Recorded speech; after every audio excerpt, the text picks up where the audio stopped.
بسم الله الرحمن الرحيم.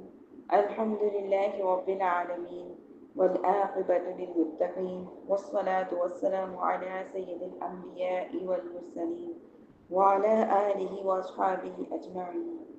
قال الله تعالى في القرآن الكريم: أعوذ بالله من الشيطان الرجيم. بسم الله الرحمن الرحيم. واذكرن ما يتلى في بيوتكن من آيات الله والحكمة إن الله كان لطيفا خبيرا. ربي اشرح لي صدري ويسر لي أمري واحلل عقدة من لساني يفقه قولي.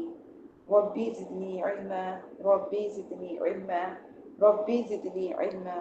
اللهم افتح علينا حكمتك وانشر علينا رحمتك يا ذا الجلال والإكرام. سبحانك لا علم لنا إلا ما علمتنا إنك أنت العليم الحكيم. میری پیاری بہن السلام علیکم ورحمۃ اللہ وبرکاتہ۔ ابھی میں نے آپ کے سامنے سورۃ احزاب کی آیت نمبر 34 کی تلاوت کی، جس کا ترجمہ سماعت فرمائیے۔ اللہ رب العزت قرآن پاک میں ارشاد فرماتے ہیں کہ تمہارے گھروں میں جو اللہ کی آیتوں اور حکمتوں کی باتوں کی تلاوت کی جاتی ہے ان کو یاد کرتی رہو، بے شک اللہ ہر باریکی کو جاننے والا اور ہر چیز سے خبر رکھنے والا ہے۔ فرماتے ہیں کہ اس آیت میں ازواج مطہرات سے خطاب فرمایا گیا ہے کہ تمہارے گھروں میں اللہ تعالیٰ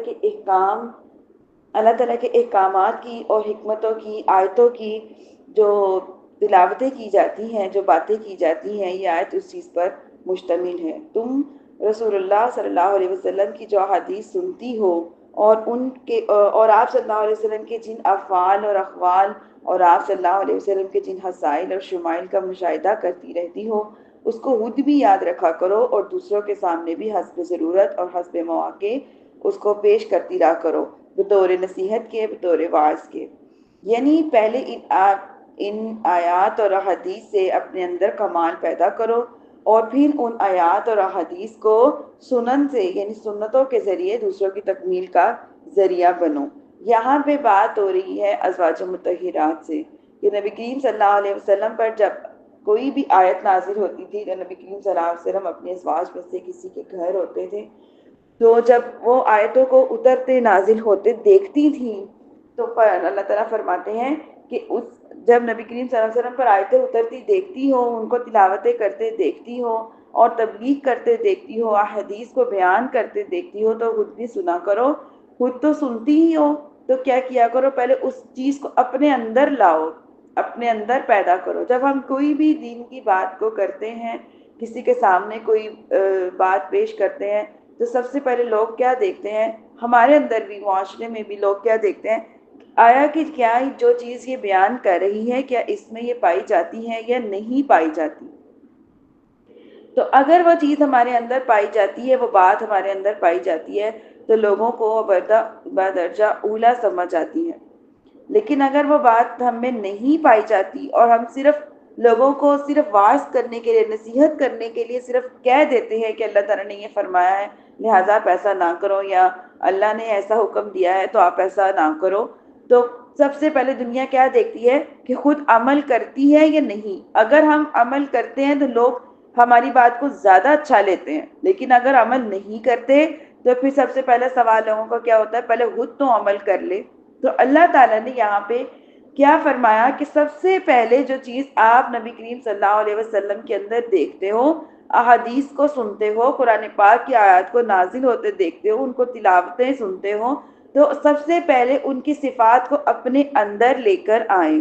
جب وہ صفات آپ کے اندر آ جائیں گی تو کیا کریں، پھر لوگوں کے سامنے ضرورت کے مطابق جس جگہ پہ جو بھی بات کرنی، یعنی جس موقع کے اعتبار سے جو کوئی بھی بات ہوتی ہے اس کو لا کے لوگوں کے سامنے رکھو کہ نبی کریم صلی اللہ علیہ وسلم یہ فرماتے ہیں، ان کی یہ احادیث ہے، نبی کریم صلی اللہ علیہ وسلم کی عادت مبارکہ یہ ہے، نبی کریم صلی اللہ علیہ وسلم کی سنت مبارکہ یہ ہے۔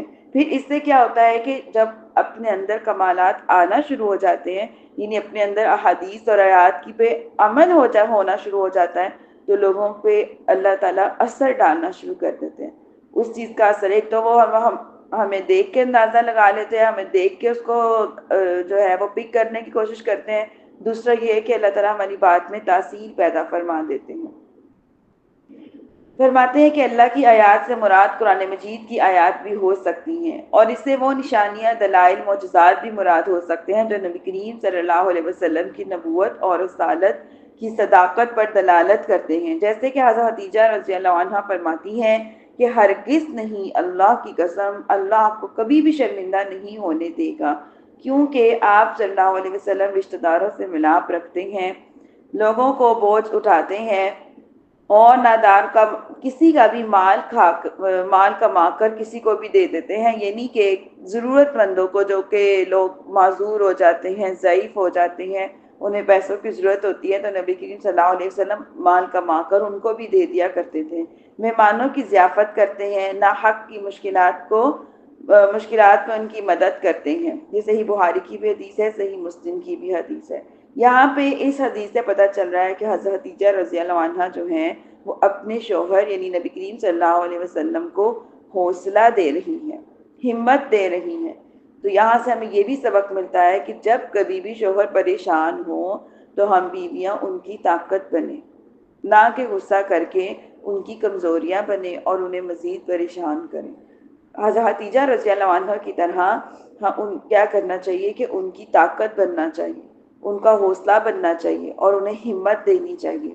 حضرت عائشہ رضی اللہ عنہ بیان فرماتی ہیں کہ نبی صلی اللہ علیہ وسلم اپنی جوتی کی مرمت کر لیتے تھے، اپنے کپڑے سی لیتے تھے، اور جس طرح تم میں سے کوئی شخص گھر کے کام کرتا ہے اس طرح آپ صلی اللہ علیہ وسلم گھر کے کام بھی کر لیا کرتے تھے۔ ترمذی شریف کی بھی روایت ہے یہ، اور مصنف جو ہے عبدالرزاق کی بھی ہدایت ہے، مسند احمد کی بھی روایت ہے کہ گھر کے عام کام کرنا نبی کریم صلی اللہ علیہ وسلم کی سنت ہے۔ اگر ہم لوگ بھی گھر کے کام نبی کریم صلی اللہ علیہ وسلم کی سنت اور ازواج مطہرات کی سنت کو سمجھ کے کریں گے تو ہر کام میں اجر ہے، ثواب ہے۔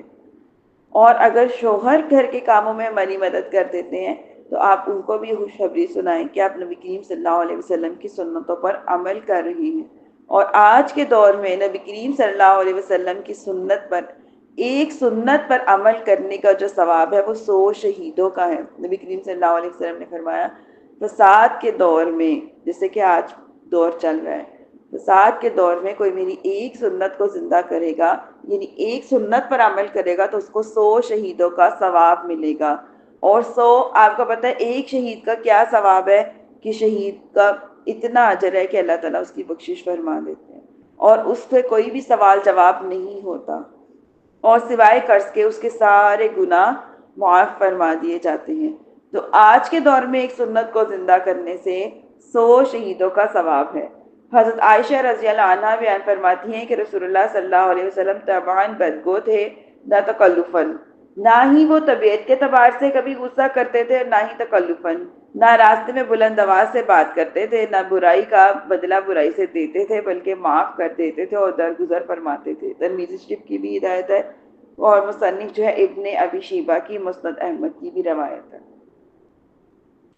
کہ جہاں ضرورت پڑتی تھی وہیں پہ بولتے تھے، اعتدال کے ساتھ بولتے تھے، نہ بہت زیادہ بولتے تھے۔ بہت زیادہ بولنا بھی انسان کو جو ہے وہ مشکلات میں ڈال دیتا ہے، اور بہت کم کو بھی اس کے اخلاق میں سوال یا نشان بن جاتا ہے کہ انسان کہیں غصے والا تو نہیں، مغرور تو نہیں۔ اس وجہ سے جب بھی ضرورت پڑے ضرور بولیں، اور اچھا بولیں، دین کی بات کریں، نبی کریم صلی اللہ علیہ وسلم کے اخلاقیات کو مد نظر رکھتے ہوئے بات کریں۔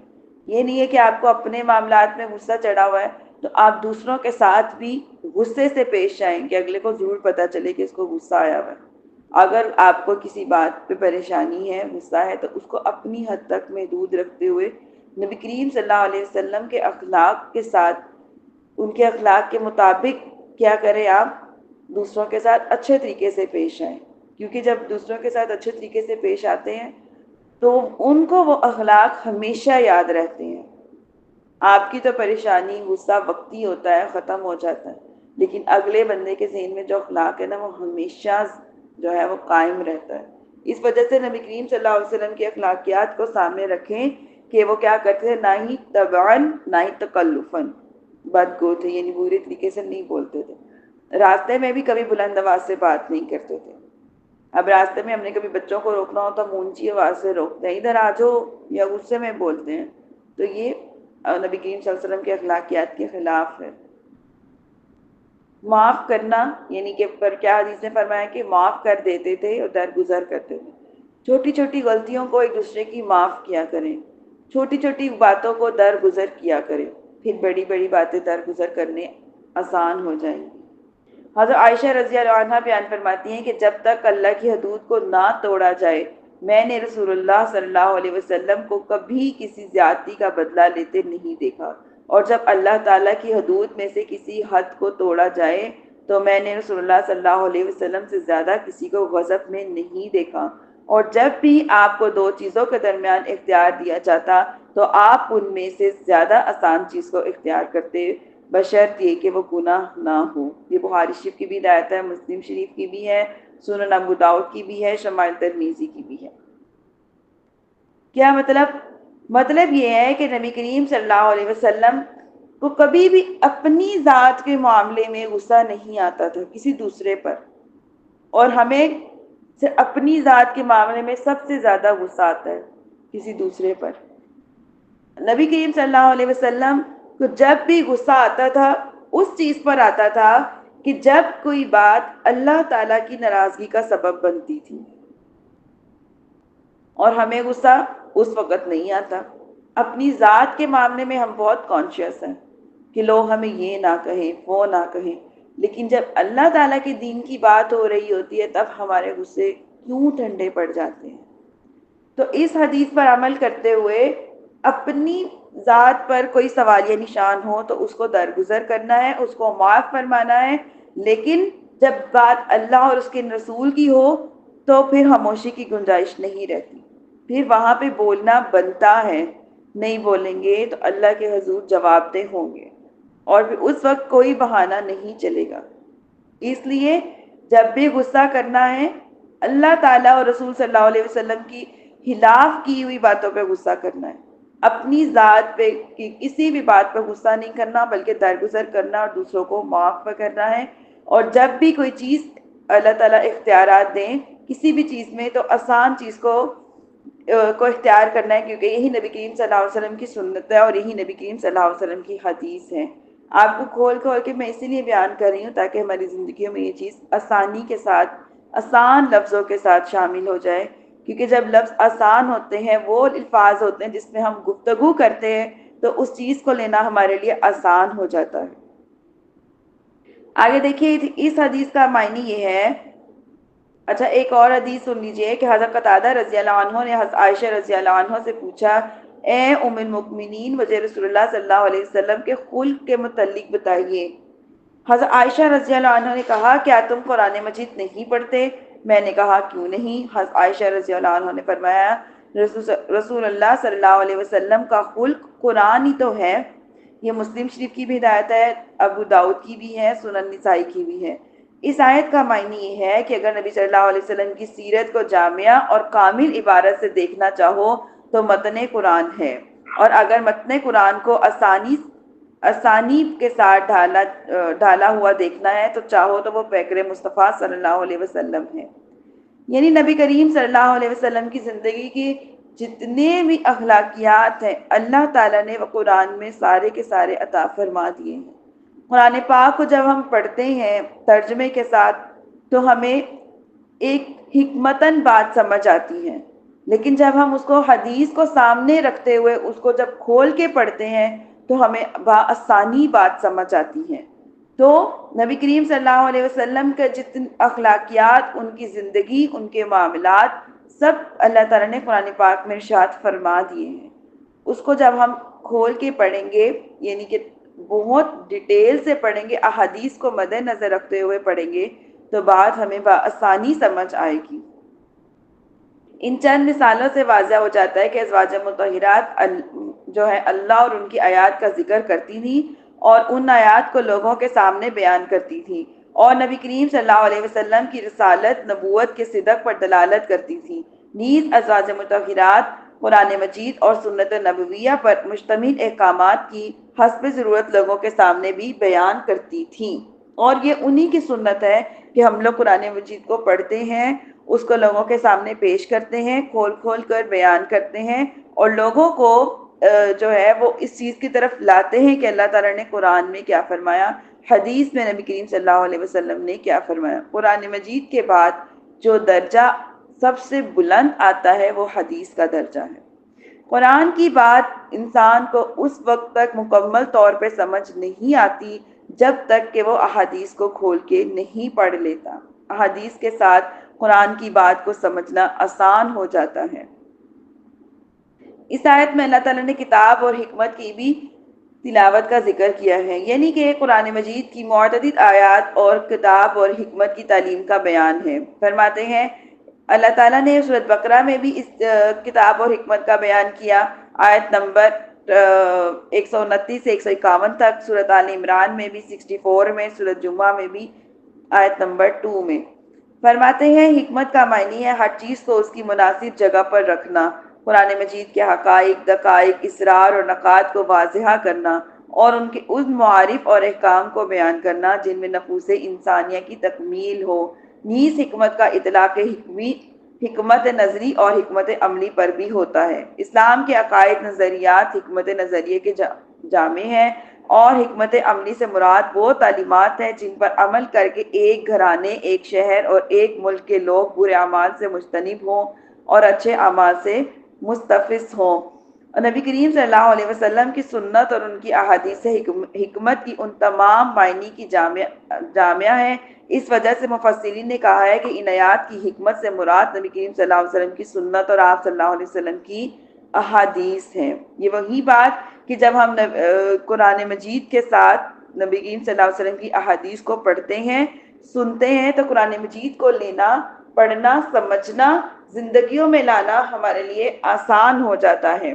اور پھر کیا کرتے ہیں کہ اس کو احادیث کو مد نظر رکھتے ہوئے جب ہم اس پر عمل کرتے ہیں تو برائیاں ہم سے دور ہو جاتی ہیں، یعنی برائی پر جو ہم عمل کرتے تھے پہلے، یا وہ بات خیالات ہمارے ذہن میں آتے تھے، تو عمل کرتے ہوئے ہمارے دماغ میں فوری طور پہ خیال آ جاتا ہے کہ نبی کریم صلی اللہ علیہ وسلم کی یہ حدیث ہے، نبی کریم صلی اللہ علیہ وسلم نے اس چیز کو کرنے سے منع فرمایا ہے، اور نبی کریم صلی اللہ علیہ وسلم نے اس چیز کو کرنے کا حکم دیا ہے۔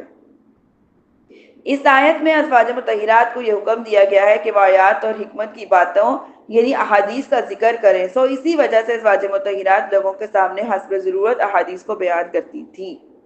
مسند احمد میں حضرت عائشہ رضی اللہ عنہ کی 24,033 احادیث کی روایت ہے، حضرت حفصہ رضی اللہ عنہ کی 128 احادیث کی روایت ہے، حضرت ام سلمہ رضی اللہ عنہ کی 282 احادیث ہے، حضرت زینب بنت جہش رضی اللہ عنہ کی 4، حضرت جویریہ بنت حارث رضی اللہ عنہ کی 4، حضرت ممونہ بنت حارث حلالہ رضی اللہ عنہ کی 103، حضرت صفیہ کی 110 احادیث کی روایت ہے مسند احمد میں۔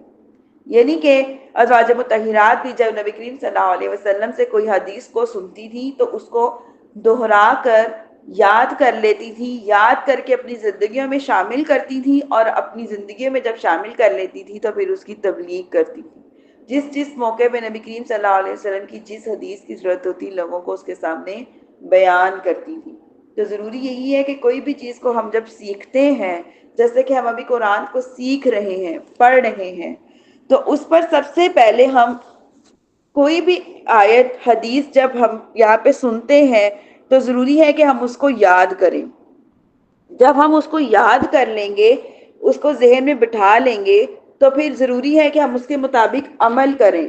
جب وہ ہماری زندگیوں میں شامل ہو جائے گی تو پھر ہمارے لیے اس کو تبلیغ کرنا آسان ہو جائے گا۔ اور پھر کیا ہوگا کہ جب ہم تبلیغ کریں گے تو اللہ تعالیٰ تاثیر پیدا کریں گے۔ جب اللہ تعالیٰ تاثیر پیدا فرما دیں گے تو دوسروں کی زندگی میں وہ چیز کا شامل ہونا نہایت آسان ہو جائے گا۔ ٹھیک ہے؟ فرماتے ہیں کہ مذکور مصدر تفصیل سے یہ پتہ چلتا ہے کہ ازواج مطہرات رضی اللہ عنہن نے ان آیات کے حکم پر عمل کرتے ہوئے ان احادیث کو حسب ضرورت لوگوں کے سامنے بیان کیا جن احادیث کا ذکر ان کے گھروں میں کیا جاتا تھا۔ ہم نے بھی بیان کیا ہے کہ قرآن مجید کی متعدد آیات میں کتاب اور حکمت کی تعلیم کا ذکر ہے۔ حکمت سے مراد نبی کریم صلی اللہ علیہ وسلم کی سنت اور آپ صلی اللہ علیہ وسلم کی احادیث ہیں۔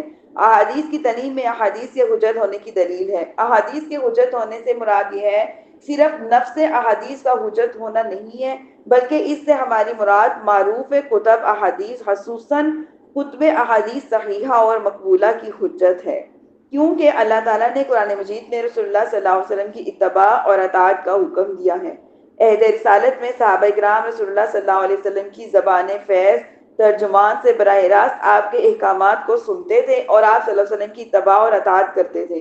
اب سوال یہ ہے کہ بعد کے لوگوں کے لیے آپ کی احکام کی اطاعت اور آپ صلی اللہ علیہ وسلم کی سیرت کی اتباع کا کیا ذریعہ ہے، کیونکہ وہ براہ راست نبی کریم صلی اللہ علیہ وسلم کو دیکھتے ہیں اور نہ ہی آپ صلی اللہ علیہ وسلم کے ارشادات سنتے ہیں، اور ان کے لیے کام شریعہ پر عمل کرنے کی یہی صورتحال ہے کہ وہ احادیث مقبولہ پر عمل کریں جو معروف اور مشہور کتب احادیث میں مذکور ہے۔ اس لیے آپ کے سامنے جب قرآن پاک کی تفسیر پیش کی جاتی ہے تو جو کتابیں وہ جو تمام ائمہ کرام کے نزدیک جو ہیں ان کی حدیثیں صحیح ہیں ان کو رکھا جاتا ہے، جن سے سارے ائمہ کرام اتفاق کرتے ہیں، اور جو حدیث کی سب سے بڑی بڑی مشہور ترین کتابیں ہیں ان کو ذکر کیا، ان کی احادیث کو ذکر کیا جاتا ہے، کیونکہ احادیث جو ہیں وہ ہم تک جو پہنچی ہیں وہ صحابہ کرام کے ذریعے پہنچی ہیں اور سندوں کے ساتھ پہنچی ہے، یعنی کہ کون سی حدیث کنہوں نے سنی، کنہوں نے پھر ڈائریکٹ آپ صلی اللہ علیہ وسلم سے سنی،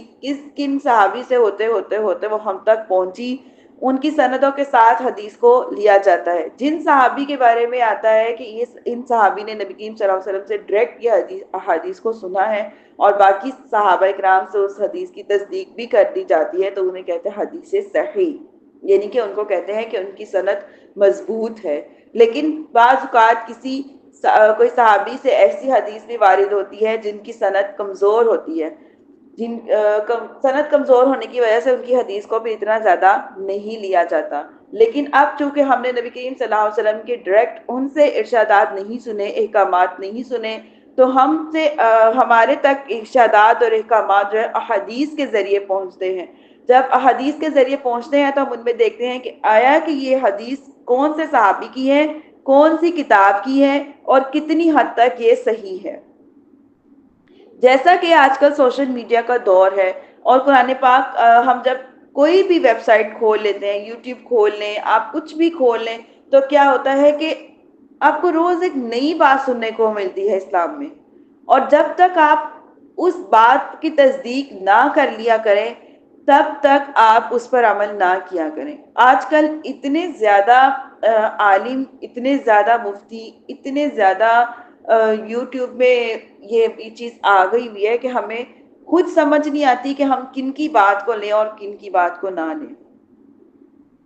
یعنی کہ لوگوں نے اپنے اتنے زیادہ فرقے بنا لیے ہوئے ہیں، اپنے پاس سے حدیث اخذ کر لیتے ہیں اور فرماتے ہیں نبی کریم صلی اللہ علیہ وسلم نے یہ فرمایا، یہ فرمایا، وہ فرمایا، آیا کہ آپ اس کی ضرور تصدیق پہلے کر لیا کریں۔ اس وجہ سے علم دین کو سیکھا جاتا ہے کہ جو من گرنت باتیں ہوتی ہیں جو اپنے پاس سے لوگ گڑھ لیتے ہیں، کہیں ہم ان پہ عمل کر کے تو نہیں اپنی زندگیوں کو گزار رہے۔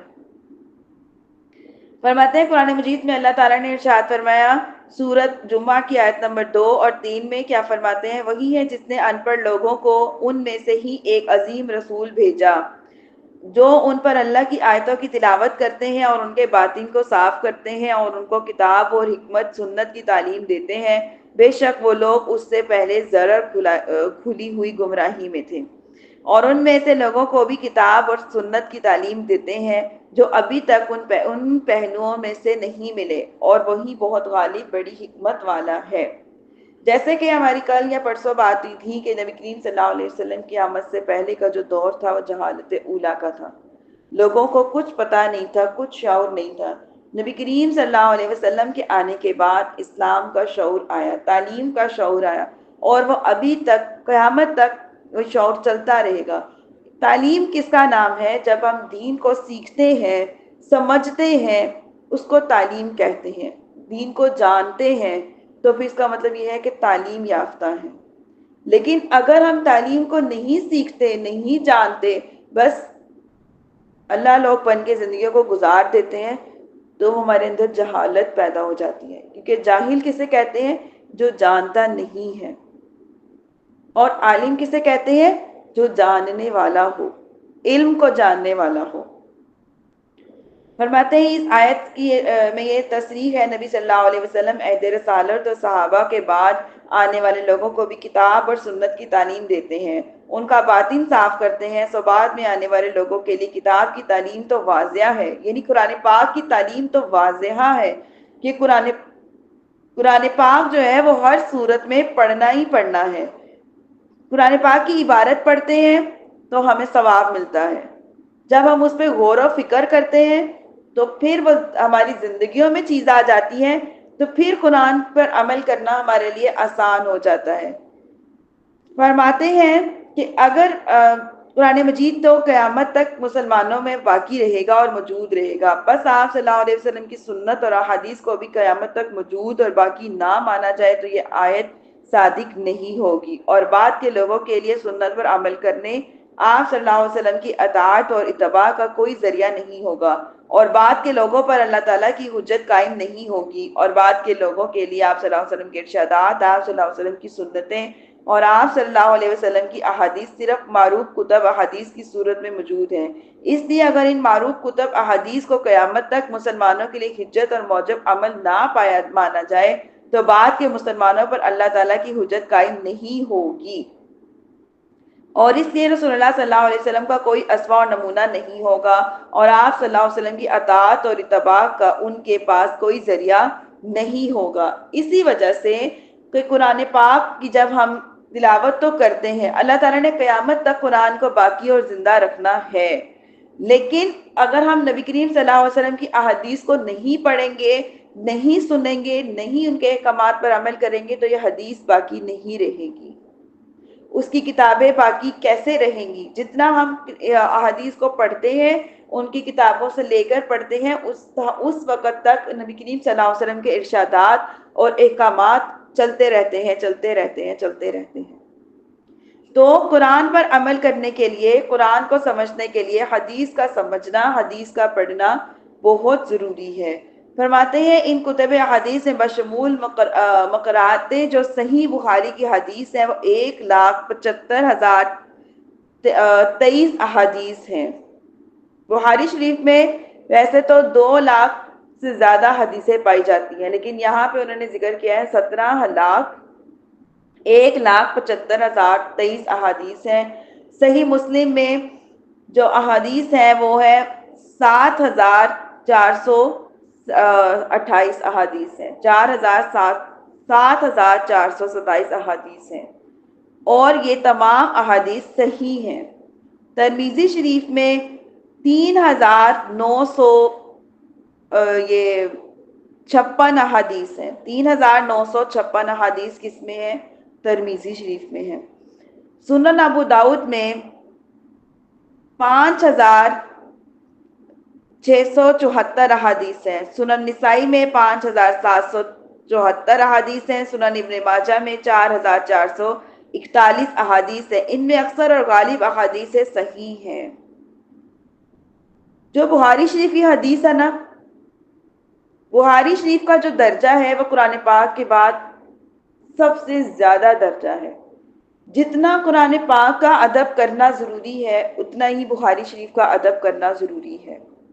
بخاری شریف میں جو بخاری شریف کو لکھنے والے ہیں انہوں نے بخاری شریف کی ہر حدیث کو لکھنے سے پہلے غسل کیا ہے، پہلے غسل کرتے تھے پھر حدیث کو لکھتے تھے، اور اتنے ادب کے ساتھ، اتنے احترام کے ساتھ، اور کتنے 40 سال تک جو بخاری شریف لکھنے والے ہیں، 40 سال تک وہ جو تھے جنہوں نے یہ بخاری شریف لکھی تھی، 40 سال تک وہ عشاء کی نماز کے ساتھ فجر کی نماز کو پڑھتے، عشاء کی نماز کے وضو کے ساتھ فجر کی نماز کو پڑھتے تھے، یعنی پوری رات عبادت میں گزارتے تھے، اللہ تعالیٰ سے دعائیں کرتے تھے کہ میں نبی کریم صلی اللہ علیہ وسلم کی حدیث کو لکھنے لگا ہوں، اللہ تعالیٰ مجھے وہ طاقت عطا کر، مجھے وہ قوت عطا کر، اور پھر اس کو اپنے اندر لے کے آتے تھے، اس کو اپنے اندر ڈالتے تھے، پھر حدیث کو لکھتے تھے غسل فرما کر، تاکہ میرے سے کوئی کمی نہ ہو جائے، میرے سے کوئی کوتاہی نہ ہو جائے۔ بخاری شریف کا درجہ قرآن پاک کے بعد آنے والی کتابوں میں سب سے زیادہ درجہ ہے، اور جو ہم لوگوں نے بخاری شریف پڑھی ہوئی ہے اس میں 2 لاکھ احادیث پائی جاتی تھیں، اور وہ اتنی بڑی بڑی اتنی موٹی موٹی کتابیں ہوتی تھیں کہ ان کو پکڑنا، ان کو 2 جلدیں ہوتی تھیں اور دونوں جلدوں کو ہم ایٹ اے ٹائم اپنے بیگ میں نہیں رکھ سکتے تھے، اتنی وزنی کتاب ہوتی تھی، اتنی بڑی کتاب ہوتی تھی۔ اور بخاری شریف میں جتنی بھی احادیث پائی جاتی ہیں وہ صحیح پائی جاتی ہیں۔ صحیح احادیث کا کیا مطلب ہے؟ یعنی کہ مضبوط سند کے ساتھ پائی جاتی ہیں۔ آگے دیکھیے اللہ تعالیٰ آیت نمبر 35 میں کیا ارشاد فرما رہے ہیں؟ ان المسلمین والمسلمات والمؤمنین والمؤمنات والقانتین والقانتات والصادقین والصادقات والصابرین والصابرات والخاشعین والخاشعات والمصدقین والمتصدقات والصائمین والصائمات والحافظین فجورهم والحافظات والذاکرین اللہ کثیرا والذاکرات اعد اللہ لہم مغفرۃ واجرا عظیما۔ کیا ارشاد فرما رہے ہیں اللہ تعالیٰ آیت نمبر 35 میں؟ بے شک مسلمان مرد اور مسلمان عورتیں، مومن مرد اور مومن عورتیں، اطاعت شار مرد اور اطاعت شار عورتیں، صادق مرد اور صادق عورتیں، صابر مرد اور صابر عورتیں، متواضع مرد اور متواضع عورتیں، صدقہ دینے والے مرد اور صدقہ دینے والی عورتیں، روزہ دار مرد اور روزہ دار عورتیں، اپنی شرمگاہوں کی حفاظت کرنے والے مرد اور اپنی شرمگاہوں کی حفاظت کرنے والی عورتیں، اللہ کا بکثرت ذکر کرنے والے مرد اور بکثرت ذکر کرنے والی عورتیں۔ اللہ نے ان سب کے لیے مغفرت اور اجر عظیم تیار کر رکھا ہے۔ یہ خوشخبری ہے ان لوگوں کے لیے جن میں یہ صفات پائی جاتی ہیں۔ حضرت ام عمارہ انصاریہ رضی اللہ عنہ بیان کرتی ہیں کہ انہوں نے نبی کریم صلی اللہ علیہ وسلم کی خدمت میں حاضر ہو کر کہا، میں دیکھتی ہوں کہ قرآن میں ہر چیز کا ذکر صرف مردوں کے لیے ہے اور میں عورتوں کے لیے کسی چیز کا حکم نہیں دیکھتی۔ تو اللہ تعالیٰ نے یہ آیت نازل فرمائی، ان المسلمین والمسلمات والمؤمنین والمؤمنات، جو ہم نے تلاوت کی اور ترجمہ آپ کے سامنے رکھا۔ یہ ترمذی شریف کی بھی ہدایت ہے اور معجم کبیرج کی بھی روایت ہے۔ حضرت ام سلمہ رضی اللہ عنہ بیان کرتی ہیں کہ میں نے رسول اللہ صلی اللہ علیہ وسلم سے عرض کیا، کیا وجہ ہے کہ قرآن مجید میں ہمارا اس طرح ذکر نہیں ہے جس طرح مردوں کا ذکر ہے؟ پھر مجھے اس دن اس بات سے خوف زدہ کر دیا گیا کہ میں نے ممبر پر آپ کی ندا سنی، میں اس وقت اپنے بال سنوار رہی تھی۔ کون فرماتی ہیں؟ حضرت ام سلمہ فرماتی ہیں کہ میں اس وقت اپنے بالوں کو سنوار رہی تھی، میں نے اپنے بالوں کو لپیٹا، پھر میں نے اپنے گھر کے ہجروں میں سے ایک ہجرے میں گئی، میں نے اپنے کان لگائے، اس وقت آپ صلی اللہ علیہ وسلم ممبر پر یہ فرما رہے تھے، اے لوگو، بے شک اللہ تعالیٰ اپنی کتاب میں فرماتا ہے، بے شک مسلمان مرد اور مسلمان عورتیں، مومن مرد اور مومن عورتیں۔ جو حدیث میں نے بھی جو آیت میں نے بھی آپ کے سامنے رکھی ہے اور ترجمہ رکھا ہے، وہ آیت نبی کریم صلی اللہ علیہ وسلم ممبر پر بیٹھ کے ارشاد فرما رہے تھے۔ مسلمان مرد اور مسلمان عورتیں وہ مرد اور عورتیں جو کلمہ پڑھ کر اسلام میں داخل ہوں اور اللہ تعالیٰ کے احکام کی اطاعت و اشعار ہوں اور انہوں نے اللہ تعالیٰ کے احکام کے سامنے سر تسلیم خم کر دیا ہو۔ مومن مرد اور مومن عورتیں وہ لوگ کا کیا مطلب ہے؟ یعنی وہ لوگ جو اللہ کے واحد لا شریک ہونے، سیدنا محمد مصطفیٰ صلی اللہ علیہ وسلم کی نبوت کی تصدیق کریں اور آپ اللہ کے پاس جو بھی پیغام لے کے ان کو مانیں اور قبول کریں، نماز، روزہ، حج، زکوٰۃ، دیگر احکام شریعہ کی پابندی کریں۔ وہ کون لوگ ہیں؟ وہ مومن ہیں، مرد ہیں اور مومن عورتیں ہیں۔ قانتین و قانتات کا کیا مطلب ہے؟ یعنی وہ تمام عبادات پر دوام اور استمرار کے ساتھ عمل کریں۔ صادقینہ اور صادقات کا کیا مطلب ہے؟ مطلب یہ ہے کہ وہ عورتیں، وہ مرد جو ہمیشہ سچ بولیں اور اپنے اعمال سے اپنے اقوال کی تصدیق کریں، اپنے اعمال سے اپنے اقوال کی تصدیق کریں۔ غور کیجئے گا اس جملے میں کہ پہلے خود عمل کریں، پھر لوگوں کو بتائیں کہ اللہ تعالیٰ نے یہ حکم دیا ہے۔ ابھی میں نے آپ کے سامنے بات رکھی کہ جب ہم عمل کر کے لوگوں کے سامنے بات رکھتے ہیں تو لوگوں کے لیے بھی ہماری باتوں کو لینا، احادیث کو لینا آسان ہو جاتا ہے، کیونکہ وہ پریکٹیکلی اس چیز کو ہماری زندگی میں دیکھ چکے ہوتے ہیں، اور پھر اللہ تعالیٰ ہمارے اقوال میں تاثیر پیدا فرما دیتے ہیں۔ تو اگر یہ چیز ہمارے اندر آ جائے گی تو ہم شامل ہو جائیں گے صادقین و صادقات، ٹھیک ہے۔ صابرین و صابرات کا کیا مطلب ہے کہ جو مسائل پر بے قراری اور شکایت نہ کریں، عبادت میں مشقت پر ثابت قدم رہیں، اور جب نفس اور شیطان ان کو گناہ پر اکسائے تو ان سے کہنے میں نہ آئے اور خود پر ضبط کرے۔ اور کیا ہے کہ ہماری زندگیوں میں کیا، اب ہم اپنا معائنہ بھی ساتھ ہی کر لیتے ہیں کہ کیا ہمارے اندر یہ چیزیں پائی جاتی ہیں؟ کیا ہم مصیبتوں پر صبر کرتے ہیں یا سب سے پہلے زبان سے شکوہ اور شکایت کرتے ہیں کہ اللہ تعالیٰ نے فلاں نعمت نہیں دی، ہماری فلاں دعا قبول نہیں کی، ہم اتنی دیر سے اللہ سے مانگ رہے ہیں، اتنی دیر سے ایسے کر رہے ہیں، یہ کر رہے ہیں، وہ کر رہے ہیں، عمل بھی کرتے ہیں، نماز بھی پڑھتے ہیں، روزہ بھی رکھتے ہیں، احکام شریعہ پر بھی عمل کر رہے ہیں، ہماری دعائیں قبول کیوں نہیں ہو رہی، کیوں ایسے ہو رہا ہے؟ تو ایسی شکایت کرنے سے ہم صابرین و صابرات میں شامل نہیں ہوں گے۔ صابرین و صابرات میں شامل ہونے کے لیے ہمیں عبادت پہ اگر مشقت آئے، دعا کی قبولیت میں تاخیر ہو جائے، زندگی میں کوئی بھی مسئلہ پریشانی پیش آئے، ہمیں صبر سے ہی کام لینا ہے۔ اور صبر کسے کہتے ہیں؟ پریشان ہونے کو صبر نہیں کہتے۔ صبر اسے کہتے ہیں دل میں مضبوطی ہو کہ اللہ ضرور سنے گا، اور زبان جو ہونٹوں پہ مسکراہٹ ہو، اس کا نام ہے صبر۔ نہ کہ آپ اوپر سے بس جو بناوٹی ہنس رہے ہو، مسکرا رہے ہو، اور دل میں ڈھیر سارے سوال اللہ سے رکھے ہوئے ہیں، اس کو صبر نہیں کہتے۔ دل کا مطمئن ہو جانا، اپنے دل کو اس بات کے لیے راضی کر لینا کہ رب تعالیٰ ضرور سننے والا ہے۔ ایک وہی تو سننے والا ہے، اللہ کے سوا تو سنتا بھی کوئی نہیں۔ ایک اللہ ہی تو ہے جس کے سامنے ہم اپنے سارے معاملات رکھ سکتے ہیں، خواہ وہ معاملات دنیا کے لیے کوئی اہمیت رکھتے ہوں یا نہ رکھتے ہوں، لیکن اللہ تعالیٰ کے لیے وہ معاملات اہمیت رکھتے ہیں، کیونکہ ہم اللہ تعالیٰ کے سامنے رکھتے ہیں تو اللہ ہماری سنتے ہیں۔ وہ یہ نہیں کہتے کہ یہ کوئی بات ہے کرنے والی۔ جیسے ہم کسی کو اپنی پریشانی سنا دیتے ہیں تو پھر سمجھ ہی نہیں آتی کہ اگلے کو کیا سنائے، اگر سنا دے تو اگلا بندہ اس کو اس طرح سے لیتا ہی نہیں جس طرح سے ہم لیتے ہیں۔ تو اس وجہ سے اللہ تعالیٰ کے سامنے اپنے سارے معاملات کو رکھنا ہے، اور رکھ کر کیا کرنا ہے؟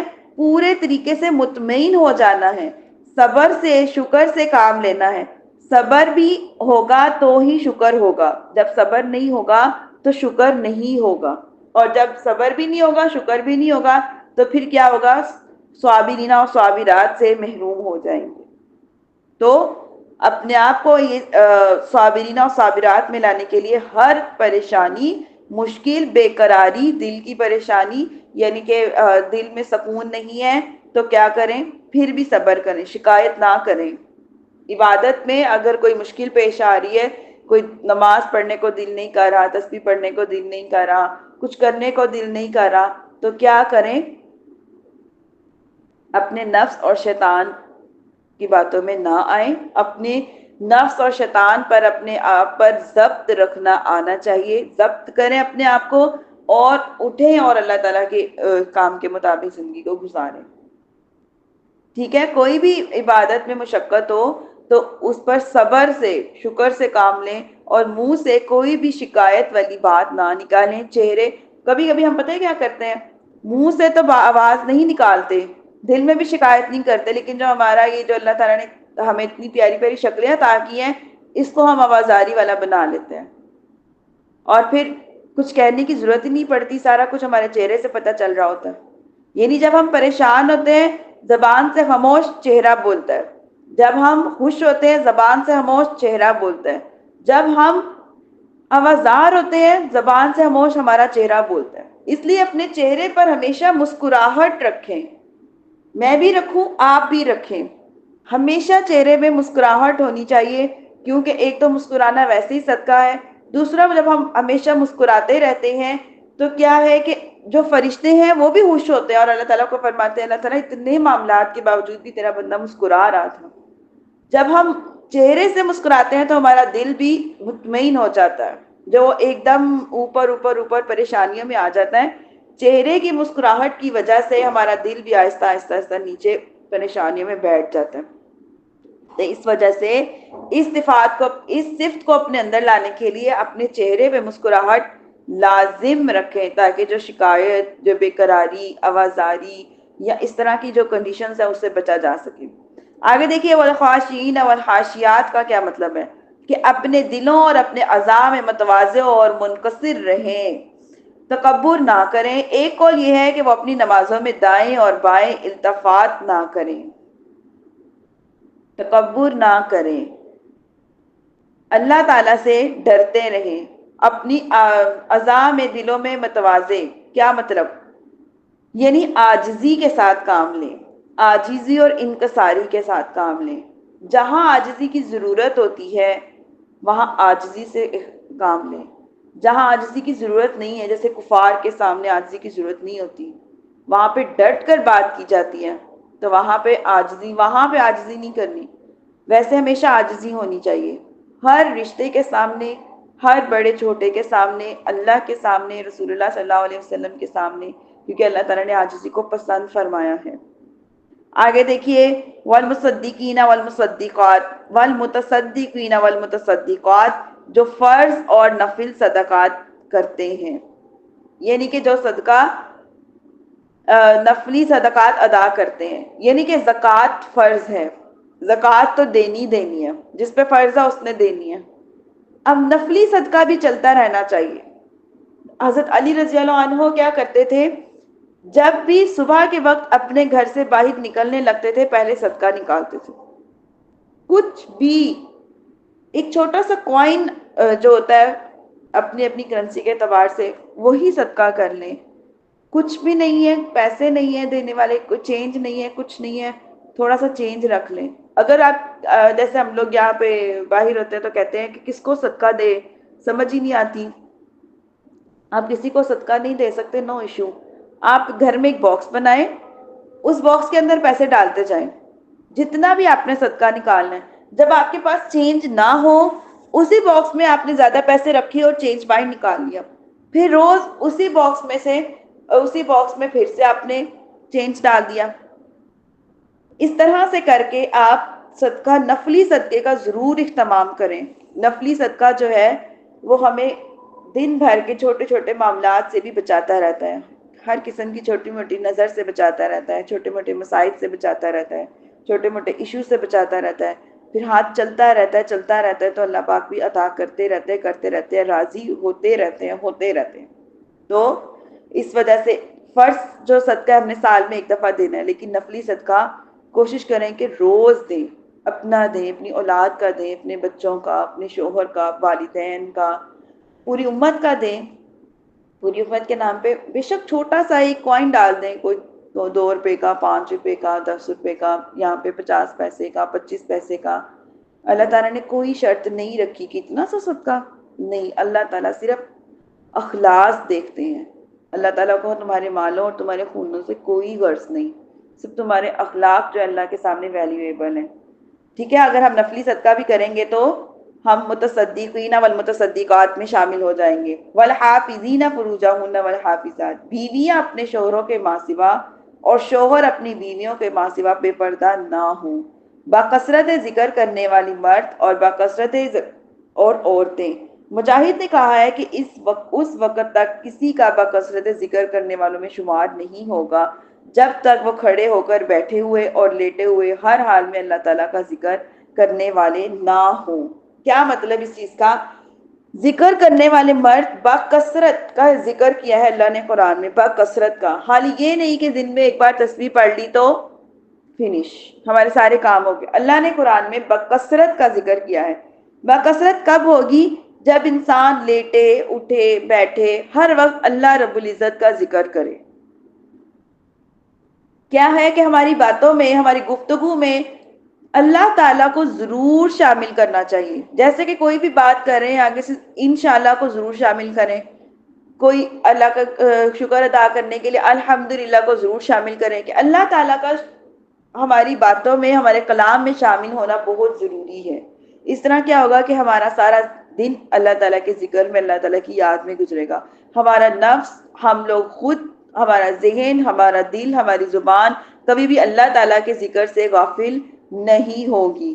کوئی بھی آپ کام کر رہے ہو، اٹھ رہے ہو، بیٹھ رہے ہو، سنتوں کے مطابق کرو، جوتا پہن رہے ہو، جوتا اتار رہے ہو، واش روم آ رہے ہو، جا رہے ہو، کھانا بنا رہے ہو، بچوں کو کھانا دے رہے ہو، کچھ بھی کر رہے ہو سنتوں کے مطابق زندگی کو سنت کے مطابق جب ڈھال لیں گے تو پھر سارا دن ہمارا ذکر میں گزرے گا، عبادت میں گزرے گا، اور پھر اجر ہی اجر، ثواب ہی ثواب۔ اگر لیٹ رہے ہو سنت کے مطابق لیٹو، اگر دعائیں پڑھ کے لیٹو تو کیا ہے، کبھی کبھی انسان کہتا ہے سارا دن بولا نہیں جاتا، منہ تھک جاتا ہے، سارا دن ذکر نہیں ہوتا۔ تو جب آپ سنتوں کے مطابق دعاؤں کو پڑھ پڑھ کے زندگی کو گزارتے ہو، سارا دن اس کے مطابق چلتے ہو، تو آپ کا سارا دن جو ہے وہ اجر و ثواب میں گزرتا ہے۔ کیونکہ ہم نے دن میں کتنے کام کرنے ہوتے ہیں، ہم دن میں کھانا بھی بناتے ہیں، اٹھتے ہیں، بیٹھتے ہیں، سوتے ہیں، جاگتے ہیں، لیٹتے ہیں، سب کچھ کرتے ہیں۔ تو اگر یہ سب چیزیں ہم نبی کریم صلی اللہ علیہ وسلم کی سنت کے مطابق کر لیں گے تو اجر بھی ملے گا، ثواب بھی ملے گا، برکت بھی ملے گی، اور ہم کن میں شمار ہو جائیں گے؟ کثرت سے ذکر کرنے والے مرد اور کثرت سے ذکر کرنے والی عورتوں میں شامل ہو جائیں گے۔ یہ ساری چیزیں، پوری جو آیت ہے اس کی ایک ایک لفظ کو میں نے آپ کے سامنے کھول کھول کے رکھ دیا ہے۔ اب آپ لوگوں نے خود اپنا اپنا جائزہ لگانا ہے کہ ہمارے اندر یہ سب چیزیں پائی جاتی ہیں کہ نہیں پائی جاتی۔ کیوں؟ کیونکہ ہم نے یہاں پہ خوشخبری پڑھ لی ہے کہ اللہ تعالیٰ نے ان ساری صفات والے لوگوں کے لیے کیا ہے؟ مغفرت رکھی ہے اور اجر عظیم تیار کر رکھا ہے۔ فرماتے ہیں حضرت عبداللہ بن بصر رضی اللہ عنہ بیان کرتے ہیں کہ ایک شخص نے عرض کیا، یا رسول اللہ صلی اللہ علیہ وسلم، مجھ پر اللہ کے احکام بہت زیادہ ہے، مجھے ایسی چیز بتائیں کہ جس کے ساتھ میں چمٹ جاؤں۔ آپ صلی اللہ علیہ وسلم نے فرمایا، تمہاری زبان ہمیشہ اللہ کے ذکر سے تر رہے۔ یہ سنت ترمذی کی حدیث ہے۔ حضرت ابو سعید خدری رضی اللہ عنہ بیان کرتے ہیں کہ رسول اللہ صلی اللہ علیہ وسلم سے سوال کیا گیا کہ قیامت کے دن اللہ کے نزدیک کس شخص کا درجہ سب سے افضل ہوگا؟ آپ صلی اللہ علیہ وسلم نے فرمایا، بکثرت ذکر اللہ کرنے والے مرد اور بکثرت ذکر اللہ کرنے والی عورتوں کا۔ میں نے عرض کیا، یا رسول اللہ صلی اللہ علیہ وسلم، ان کا درجہ اللہ کی راہ میں جہاد کرنے والوں سے بھی زیادہ ہوگا؟ صلی اللہ علیہ وسلم نے فرمایا، اگر کوئی شخص کفار اور مشرکین سے جہاد کرے حتیٰ کہ وہ زخمی ہو کر خون میں خون میں بھی بھر جائے، تب بھی اللہ کا ذکر کرنے والے کا درجہ سب سے زیادہ ہوگا۔ سنن ترمذی کی حدیث ہے، سنن احمد کی بھی حدیث ہے، اور مسند احمد کی بھی ہے، اور مسند شرح کی بھی ہے، سننا کی بھی ہے۔ حضرت ابو دردہ رضی اللہ عنہ بیان کرتے ہیں کہ رسول اللہ صلی اللہ علیہ وسلم نے فرمایا، میں تمہیں تمہارے ان اعمال کی خبر نہ دوں جو تمہارے رب کے نزدیک سب سے اچھے، سب سے پاکیزہ ہوں، جو تمہارے درجات سب سے زیادہ بلند کرنے والے ہوں، تمہارے لیے سونے چاندی کے خیرات کرنے سے زیادہ اچھے ہوں، اس سے زیادہ بہتر ہوں کہ تمہارے دشمنوں سے مقابلہ ہو اور تمہاری گردنیں مار دیں اور تم ان کی گردنیں مار دو۔ یعنی کہ جہاد کرنے جائیں تو ایک دوسرے کو قتل بھی کر دے، ایک دوسرے کو مار بھی دیں، اس سے بھی زیادہ درجہ نبی کریم صلی اللہ علیہ وسلم بتا رہے ہیں کہ میں تمہیں ایسا کوئی عمل نہ بتاؤں؟ صحابہ نے کہا، کیوں نہیں؟ آپ صلی اللہ علیہ وسلم نے فرمایا، وہ اللہ کا ذکر ہے۔ حضرت معاذ بن جبل نے کہا، اللہ کے ذکر سے زیادہ کوئی چیز اللہ کے عذاب سے نجات دینے والی نہیں ہے۔ تو جب بھی کوئی بھی بات کرے، دن میں ہم کتنی باتیں کرتے ہیں، ان میں اللہ تعالیٰ کو شامل ضرور کریں، ضرور کریں۔ اللہ تعالیٰ کو شامل کرنے سے اللہ تعالیٰ ہمارے ساتھ ہوتے ہیں، اللہ تعالیٰ کا ذکر بھی ہو جاتا ہے اور اللہ تعالیٰ کا ساتھ بھی مل جاتا ہے، اور انسان کبھی بھی اللہ تعالیٰ سے غافل نہیں ہوتا۔ یہ سنن ترمیزی کی حدیث ہے، ابن ماجہ کی بھی ہے، مسند احمد کی بھی ہے، مسترد کی بھی ہے۔ آگے دیکھیے اللہ تعالیٰ آیت نمبر 36 میں کیا ارشاد فرما رہے ہیں، تھوڑا سا بھی ہم پڑھ لیتے ہیں۔ فرماتے ہیں کہ نہ کوئی مومن مرد، نہ کوئی مومن عورتوں کے لیے جائز ہے کہ جب اللہ اور اس کے رسول کسی کام کا فیصلہ فرما دے تو ان کے لیے اپنے اس کام کو اختیار ہو، اور جس نے اللہ اور رسول کے نافرمانی کی تو بے شک وہ کھلی گمراہی میں مبتلا ہو گیا۔ آیت نمبر 36 کا ترجمہ میں نے آپ کے سامنے رکھا ہے۔ یہ آیت رسول اللہ صلی اللہ علیہ وسلم کی پھوپھی امیمہ بنت عبد المطلب کی بیٹی حضرت زینب بنت جہش اور ان کے بھائی حضرت عبداللہ بن جہش رضی اللہ عنہما کے متعلق نازل ہوئی ہے۔ رسول اللہ صلی اللہ علیہ وسلم نے اپنے آزاد کردہ غلام حضرت زید بن حارثہ رضی اللہ عنہ کو ان کے لیے ان کو نکاح کا پیغام دیا تھا، اور فرمایا، میں یہ چاہتا ہوں کہ تمہارا زید بن حارثہ سے نکاح کر دوں، کیونکہ میں نے ان کو تمہارے لیے پسند کر لیا۔ حضرت زینب بنت جہش نے اس کا انکار کر دیا اور کہا، یا رسول اللہ صلی اللہ علیہ وسلم، میں اپنے لیے زید کو پسند نہیں کرتی، میں اپنی قوم کی بے نکاح عورت ہوں اور آپ کی پھوپھی کی بیٹی ہوں، سو میں اس نکاح کے لیے تیار نہیں ہوں۔ دوسری روایت میں آتا ہے کہ انہوں نے کہا کہ میں خاندانی شرافت کے لحاظ سے زید سے افضل ہوں، اور ان کے بھائی عبداللہ نے بھی ان کی موافقت کی، اور پھر جب یہ آیت نازل ہوئی تو دونوں اس نکاح پر راضی ہو گئے۔ تب رسول اللہ صلی اللہ علیہ وسلم نے حضرت زینب کا نکاح حضرت زید سے کر دیا، اور ان کے مہر میں 10 دینار، 60 درہم، ایک دوپٹہ، ایک قمیص، ایک چادر، ایک لحاف اور 25 کلو طعام اور 120 کلو گرام کھجوریں پیش کی۔ سمجھ آئی کیا؟ اس موقع پہ یہ آیت اللہ تعالیٰ نے نازل فرمائی کہ جب نبی کریم صلی اللہ علیہ وسلم نے یا اللہ تعالیٰ نے انسان کے لیے کوئی بھی حکم جو ہے نازل کر دیا ہے، کوئی بھی فیصلہ فرما دیا ہے، تو انسان کو اختیار نہیں دیا کہ وہ اس میں اپنی مرضی کرے۔ ٹھیک ہے؟ اب یہاں سے ہمیں کیا پتہ چلتا ہے کہ جو لوگ ماں باپ جو ہے وہ اپنی اولادوں کا جب رشتہ کر دیتے ہیں، شادیاں کر دیتے ہیں، تو کئی کئی سال تک میں نے دیکھا ہے کہ میاں بیوی کی انڈرسٹینڈنگ نہیں ہوتی۔ کیا ہے کہ جی انڈرسٹینڈنگ نہیں ہے، کیا ہے کہ جی ہم ایک دوسرے کو پہلے ہی پسند نہیں کرتے تھے۔ بھئی جب اللہ تعالیٰ نے آپ کے لیے کسی کو منتخب کر دیا ہے، جب شادیاں ہوتی ہیں، جب اللہ تعالیٰ نکاح لکھ دیتے ہیں جس کے ساتھ 100 بل ڈال کے بھی انسان کا نکاح اسی شخص کے ساتھ ہوتا ہے جس کے ساتھ نکاح کرنے کا فیصلہ اللہ نے کر دیا ہوتا ہے، جس کے ساتھ نکاح لکھ دیا جاتا ہے۔ تو جب اللہ تعالیٰ نے ہمارے لیے کسی انسان کا انتخاب کر دیا ہوتا ہے اور وہ انسان کو ہماری زندگی میں شامل کر دیتے ہیں، تو پھر انسان کو بھی چاہیے کہ وہ اس پر راضی رہے، اپنے مرضیاں نہ کرے، یہ نہ کہے ہماری تو انڈرسٹینڈنگ ہی نہیں ہوئی، ہماری تو یہ مرضی نہیں تھی، ہمارے ماں باپ نے زبردستی شادی کر دی ہے۔ بھائی اگر شادی ہو گئی ہے، اللہ کے حکم سے ہو گئی ہے، اللہ تعالیٰ نے آپ کا جوڑ فلاں شخص کے ساتھ لکھ دیا تھا، تو اب آپ کے لیے بہتر یہ ہے کہ آپ اس پر راضی ہو جاؤ، اللہ اور اس کے رسول کی نافرمانی نہ کرو۔ کیا فرمایا اللہ نے اس آیت میں؟ جس نے اللہ اور اس کے رسول کی نافرمانی کی تو بے شک وہ کھلی ہوئی گمراہی میں مبتلا ہو گیا۔ اور وہ کس موقع پر یہ آیت نازل ہوئی؟ شادی کے موقع پر ہی، کہ حضرت زینب بنت جہش کے لیے نبی کریم صلی اللہ علیہ وسلم نے حضرت زید کو پسند کیا، انہوں نے فرمایا نہیں مجھے تو یہ پسند ہی نہیں ہے۔ تو اب ہمارے معاشرے میں بہت زیادہ ایسے ہو رہا ہے، بہت زیادہ، کہ بیٹا یا بیٹی کو اب ماں باپ کے بتائے ہوئے رشتے پسند ہی نہیں آتے۔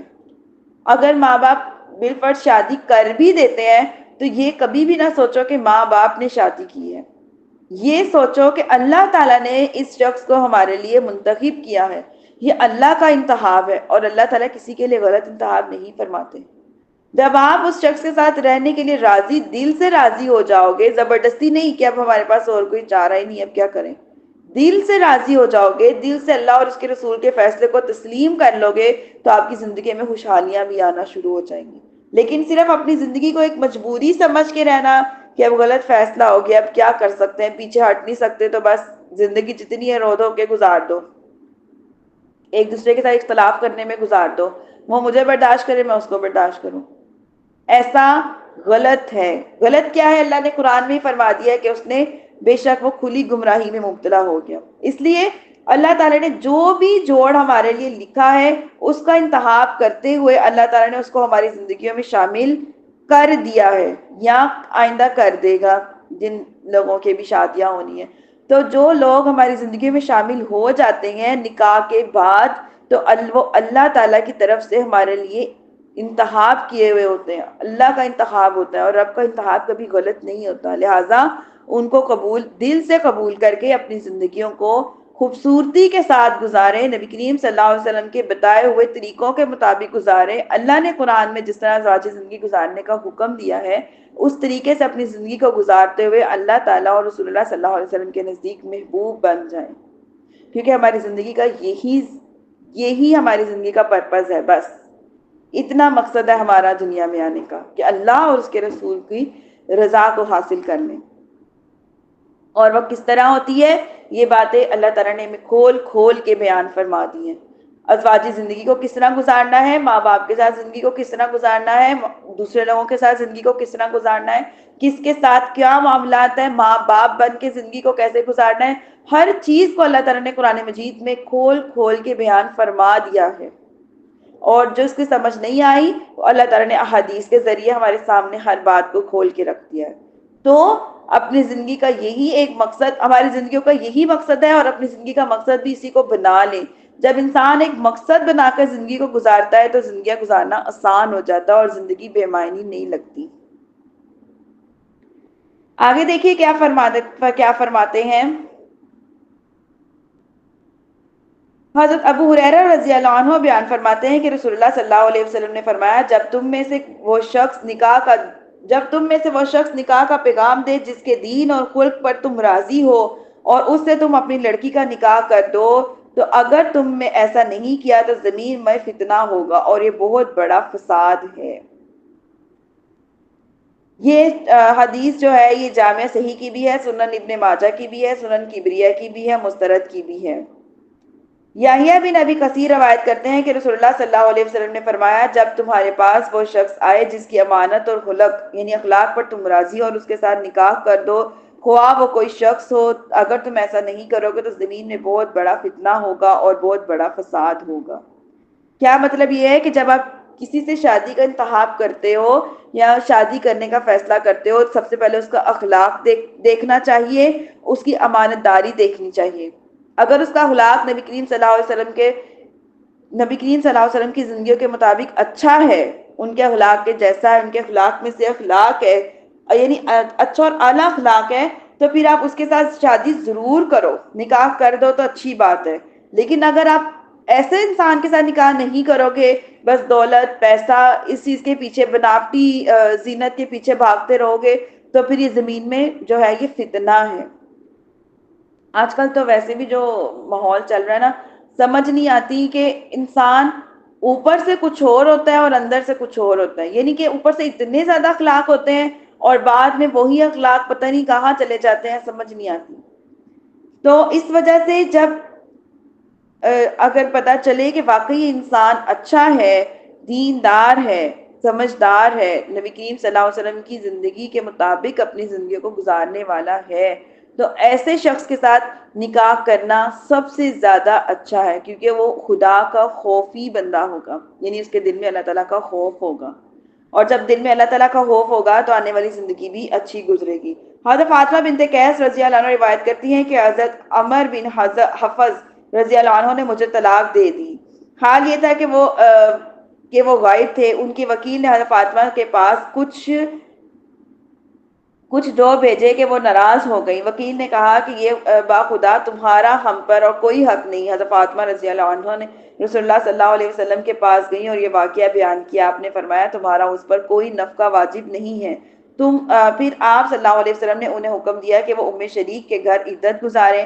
پھر فرمایا ان کے ہاں تو میرے اصحاب آتے رہتے ہیں، تم ام مکتوم کے گھر عدت گزار دو، کیونکہ وہ ایک نابینا شخص ہے، تم آرام سے اپنے کپڑے رکھ سکو گی اور جب تمہاری عدت پوری ہو جائے گی تو مجھے خبر دینا۔ وہ کہتی ہیں جب میری عدت پوری ہوگی تو میں نے آپ صلی اللہ علیہ وسلم کو بتایا۔ حضرت معاویہ بن ابی سفیان حضرت ابو جہم نے مجھے نکاح کا پیغام دیا۔ رسول اللہ صلی اللہ علیہ وسلم نے فرمایا ابو جہم تو اپنے کندھے سے لاٹھی اتارتا ہی نہیں ہے، اور رہے معاویہ تو وہ مفلس آدمی ہے، اس کے پاس مال نہیں ہے، تم اسامہ بنت زید سے نکاح کر لو۔ میں نے ان کو ناپسند کیا۔ پھر آپ صلی اللہ علیہ وسلم نے پھر فرمایا اسامہ سے نکاح کر لو۔ میں نے ان سے نکاح کر لیا اور اللہ تعالیٰ نے اس نکاح میں بہت زیادہ خیر تھی کہ عورتیں مجھ پر رشک کرتی رہی۔ کیوں؟ کیونکہ انتخاب رسول اللہ صلی اللہ علیہ وسلم کا تھا، اور جب وہ نبی کریم صلی اللہ علیہ وسلم کے انتخاب پر راضی ہو گئیں تو دیکھیے پھر عورتیں ان پر رشک کرنے لگیں۔ یعنی کہ اللہ تعالیٰ نے جس کا انتخاب ہمارے لیے کر دیا ہے وہ دنیا میں سب سے اچھا ہے، اور اگر آپ اس کو دنیا میں سب سے اچھا تسلیم کریں گے تو ہی وہ آپ کو دنیا میں سب سے اچھا لگے گا۔ جب آپ اس کے بارے میں غلط خیالات رکھیں گے، شیطان کی باتوں میں آئیں گے، تو آپ کو ہر درجہ غلط ہی لگے گا، بدگمانیاں ہی آئیں گی۔ یہ مسلم شریف کی بھی ہدایت ہے، روایت ہے، ترمذی شریف کی بھی روایت ہے، سنن ابو داؤد کی بھی روایت ہے، ابن ماجہ کی بھی ہے۔ حضرت فاطمہ بنت قیس قریش نے ایک معزز گھرانے کی خاتون تھی۔ حضرت اسامہ بنت زید رضی اللہ عنہ غلام زادے تھے، ان کے کوئی کف نہ تھے، لیکن رسول اللہ صلی اللہ علیہ وسلم یہ نکاح کر کے واضح کر دیا کہ غیر کف میں نکاح جائز ہے اور بس اوقات اس میں بڑی خیر ہوتی ہے۔ حضرت عائشہ رضی اللہ عنہ بیان فرماتی ہیں کہ عتبہ بن ربیعہ بنت ابی قمص کے بیٹے ابو حذیفہ جنگ بدر میں نبی صلی اللہ علیہ وسلم کے ساتھ تھے. حضرت ابو حذیفہ نے سالم کو اپنا منہ بولا بیٹا بنا لیا تھا. سالم ایک انصاری عورت کے غلام تھے. حضرت ابو حذیفہ نے سالم کے ساتھ اپنی سگی بھتیجی ہند کا نکاح کر دیا تھا. یہ صحیح بخاری شریف کی بھی روایت ہے اور سنن نسائی کی بھی ہے. حضرت ابو ہریرہ رضی اللہ عنہ بیان فرماتے ہیں کہ رسول اللہ صلی اللہ علیہ وسلم نے فرمایا کسی عورت کے ساتھ 4 وجہ سے نکاح کیا جاتا ہے. ایک اس کے مال کی وجہ سے، اس کے خاندانی محاسن کی وجہ سے، ایک اس کے حسن و جمال کی وجہ سے، اور ایک اس کی دینداری کی وجہ سے. سو تم ان کی دینداری میں کوشش کرو تمہارے حق آلودہ ہوں. بخاری شریف کی ہدایت ہے، مسلم شریف کی بھی، سنن ابو داؤد کی بھی، ابن ماجہ کی بھی، مسند احمد کی بھی، سنن داری کی بھی، صحیح ابن حبان کی بھی روایت ہے. یہ کیا مطلب یہ ہے؟ مطلب یہ ہے کہ جب کسی سے نکاح کرنے لگو تو 4 چیزیں دیکھی جاتی ہیں. ایک چیز کیا دیکھی جاتی ہے؟ اس کا مال. دوسرا یہ دیکھا جاتا ہے اس کا حسب نسب کیسا ہے، خاندان کیسا ہے. تیسرا اس کا حسن و جمال دیکھا جاتا ہے. چوتھی چیز اس کی دینداری دیکھی جاتی ہے. تو فرمایا تم سب سے پہلے اس کی دینداری دیکھو. اچھا ایک چیز میں یہاں پہ اور واضح کرتی چلوں کہ آج کل جو دینداری ہے نا وہ صرف زبان کی حد تک ہے. اگر کہیں پہ رشتہ کرنا چاہتے ہیں سب سے پہلے دیکھیں کہ وہ اعمال میں کیسے ہیں. باہر لوگوں سے ضرور پتہ کریں کہ بھائی اعمال میں کیسے ہیں، یعنی کہ اخلاقیات میں کیسے ہیں، لین دین میں کیسے ہیں. کیونکہ میں نے بہت سارے ایسے لوگوں کو دیکھا ہے جو بات کے اعتبار سے بہت زیادہ عالم دین ہے، مفتیاء اکرام ہیں، لیکن پتہ نہیں جب اخلاقیات کی بات آتی ہے، گھر والوں کے ساتھ معاملات آتے ہیں تو سمجھ نہیں آتی کہ وہ لوگ کیوں عمل میں کمزور ہیں. اس وجہ سے اعمال میں سب سے پہلے جب دینداری کو دیکھنا ہے تو اعمال اس کے ضرور دیکھنے ہیں، اخلاقیات ضرور دیکھنے ہیں. کیا یہ صرف اخلاقیات دکھاوے کے تو نہیں ہے، سامنے کے تو نہیں ہے، یا غیروں کے ساتھ تو نہیں ہے، کہ آیا کہ اس کا گھر والوں کے ساتھ سلوک کیسا ہے. جب گھر والوں کے ساتھ سلوک اچھا ہوگا تو پھر گھر والی کے ساتھ بھی سلوک اچھا ہوگا، اولاد کے ساتھ بھی سلوک اچھا ہوگا. کیونکہ باہر تو ہر کوئی اچھے اخلاق کے ساتھ ملتا ہے، اچھے اخلاق کے ساتھ پیش آتا ہے، وہ ٹیمپریری ملاقات ہوتی ہے، کبھی کبھی ملنا ملانا ہوتا ہے.